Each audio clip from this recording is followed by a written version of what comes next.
Docteur Mylène Drouin qui est avec nous à LCN. Bon après-midi, Docteur Drouin. Merci d'être là. Oui, bonjour. Bon après-midi à vous aussi. Docteur Drouin, d'abord un mot là, sur ce qu'on vient de voir, ce qui s'est passé hier soir à Montréal. Et les manifestants, en début de manifestation, étaient pacifiques. Il y avait, moi, je remarquais, avaient beaucoup de masques. Ceux qui sont livrés à du pillage, ensuite, on n'avait pas beaucoup. Comme directrice de la santé publique en pleine pandémie, qu'est-ce qui vous est venu à l'esprit en voyant ça?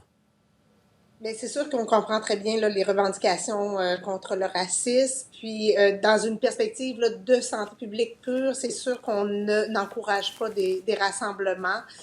Toute la durée de la manifestation, c'est quand même fait dans le calme, avec une certaine distanciation. On voyait beaucoup de gens avec des couvre-visages. Puis pour la fin, évidemment, c'est déplorable ce qu'on voit. Puis c'est beaucoup plus à ce stade-ci un enjeu là, pour nous de sécurité publique. Mais clairement, ce qu'on souhaiterait, parce que évidemment, il y a le racisme, mais il pourrait y avoir d'autres causes, c'est que dans le contexte de la COVID, les manifestations se fassent et utilisent d'autres moyens que des rassemblements. Surtout qu'aujourd'hui, on a quand même des bonnes nouvelles. On est vraiment dans une réduction du nombre de cas, mais on doit, comme Montréalais, maintenir en place l'ensemble des recommandations de distanciation si on ne veut pas avoir à reculer. Là. Est-ce que je vous comprends bien, là, vous souhaiteriez au fond qu'il n'y ait pas de manifestation, de regroupement comme tel?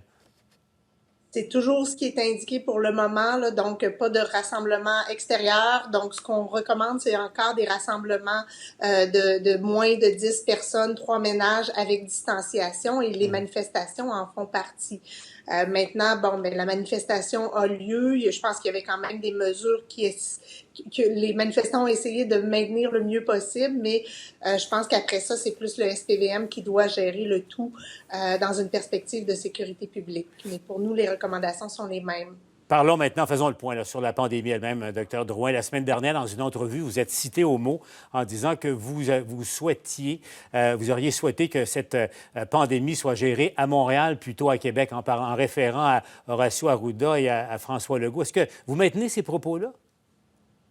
Ce que j'ai dit, puis bon, le fil de l'article était tel que ça laissait envisager que j'avais pas de bonne relation, mais au contraire, depuis le début de la pandémie, je travaille très étroitement avec Dr Arruda, avec le gouvernement. On se parle 2 fois par semaine, spécifiquement sur les enjeux de Montréalais.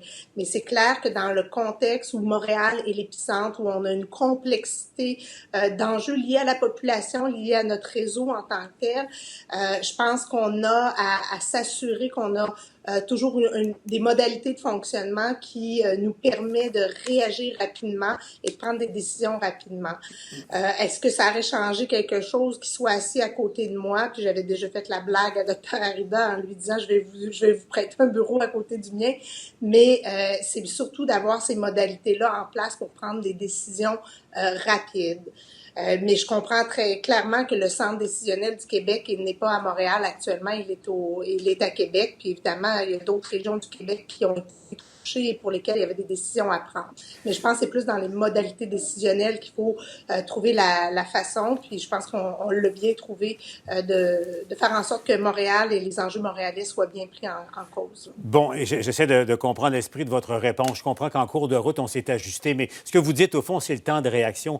Parlons-en, Dr Drouin, parce qu'on essaie tous de comprendre un peu ce qui s'est passé ou ce qui ne s'est pas passé à un certain moment. Il y avait un décalage entre Montréal et Québec. Là. Pourquoi exactement? On avait l'impression que le premier ministre, que Dr Arruda et même la ministre ne savaient pas exactement ce qui se passait sur le terrain à Montréal. Comment on explique ça?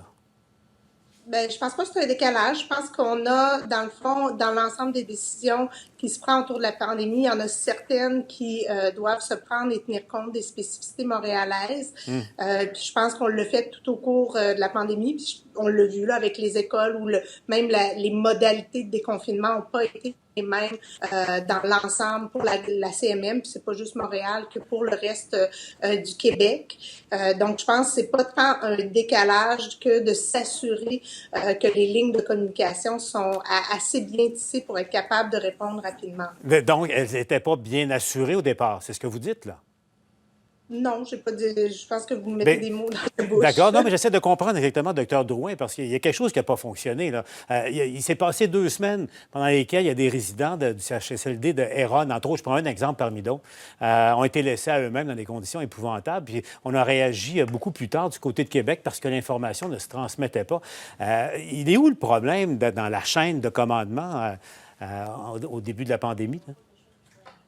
Non, je pense que c'est clairement, mais puis je pense pas que je parlerai de Aaron parce que quand même c'est un dossier dans lequel on a été en étroite collaboration avec le CIUS et avec le ministère et pour lesquels on a quand même réussi à agir très rapidement pour trouver la voie de passage pour être sûr que le CIUS puisse prendre le contrôle de l'établissement puis donner les services et assurer la sécurité aux usagers. Donc je pense que dans la cellule de crise montréalaise, clairement, on a 10 établissements, évidemment, la santé publique, la sécurité civile, et je pense que c'était d'arriver en même temps que le feu prenait un peu partout dans nos établissements, on devait aussi se coordonner entre nous et se coordonner avec les décisions ministérielles, et tout ça s'est fait au fil, dans le feu de l'action, Ouais. je dirais. Fait que je pense que c'est pas tant un décalage que de trouver les bons mécanismes rapidement pour être sûr de bien aligner les décisions et s'assurer qu'ils soient adaptés au contexte montréalais, à toute sa complexité. Là, Et Dieu sait, et on regarde l'organigramme du réseau de la santé, cette toile d'araignée incroyable, une chatte qui perdrait ses petits tout de suite. Docteur Drouin, j'ai une question pour vous qui est très, très importante. Il y a des choses qui n'ont pas fonctionné, d'autres peut-être correctement également, mais dans la perspective où il y a peut-être une deuxième vague qui nous guette, qu'est-ce qui doit changer dans votre champ d'activité à vous pour éviter les erreurs qui ont été commises au fil des semaines et des jours? Qu'est-ce que vous aimeriez? Je vous donne une baguette, là, vous pouvez changer quelque chose. Voulez-vous plus de pouvoir, vous? Est-ce qu'on doit nommer un patron ou patronne par CHSLD pour que quelqu'un soit responsable du sort des personnes qui s'y trouvent? Qu'est-ce que vous changeriez tout de suite? Bon, c'est une très grande question, puis je pense qu'on se projette déjà dans cette deuxième vague-là. Je pense que clairement, on va être mieux préparé, puis il faut que cette coordination-là entre nous, puis on est déjà en train de s'asseoir pour réfléchir à qui travaille avec les résidences de personnes âgées versus l'ensemble des partenaires pour qu'ils soient prêts sur le terrain advenant une deuxième vague. Je pense que le partage et la clarification des rôles et des lignes de commandement est en train de se faire pour Montréal avec l'ensemble des CIUS, mais aussi les partenaires intersectoriels. Et c'est un petit peu comme ça qu'on est en train de voir à faire en sorte que nos capacités soient au rendez-vous, mais aussi qu'on puisse être coordonnés dans notre action pour avoir encore plus d'impact. Docteur Drouin, il nous reste 10 secondes parce qu'il y a quand même de bonnes nouvelles. On voyait la courbe, le nombre de nouveaux cas, entre autres à Montréal, rapidement. C'est, je présume, pour vous, de très, très bonnes nouvelles dans un contexte de déconfinement comme ça?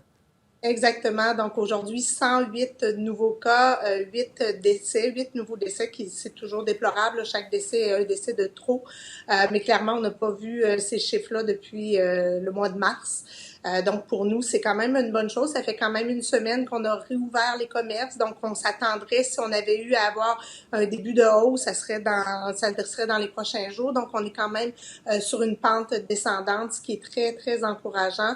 Et on espère évidemment que toutes les stratégies qu'on a mises en place, surtout dans les quartiers chauds au cours des dernières semaines, vont nous permettre de voir aussi dans ces quartiers-là une baisse progressive des nouveaux cas.